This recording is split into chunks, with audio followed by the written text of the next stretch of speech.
ஏங்க என் ஃப்ரெண்டு பார்க்க போறேங்க. எல்லாருமே சீக்ரெட் ரிலேஷன்ஷிப் கேள்விப்பட்டிருப்பீங்க. ஆனா, சீக்ரெட் ஃப்ரெண்ட்ஷிப் யாருக்காவது தெரியுமா? அப்படி எனக்கு ஒரு ஃப்ரெண்ட் ஒருத்தன் இருக்கான்.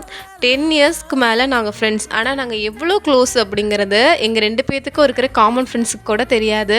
ஏன் நாங்க ஃப்ரெண்ட்ஸுன்னே கூட தெரியாது. மேபி ஸ்கூல் மெட்டுங்கிறனால பேசிக்கிறாங்கன்னு கூட அவங்க நினைக்கலாம். ஆனா, எங்களுக்குள்ள இருக்க பாண்டிங் வந்துட்டு சொல்ல வார்த்தையே இல்ல. ஒரு பொண்ணும் பையனுக்கும் இருக்கிற ஒரு ஃப்ரெண்ட்ஷிப் வந்து ரொம்ப பியூட்டிஃபுல்லானது.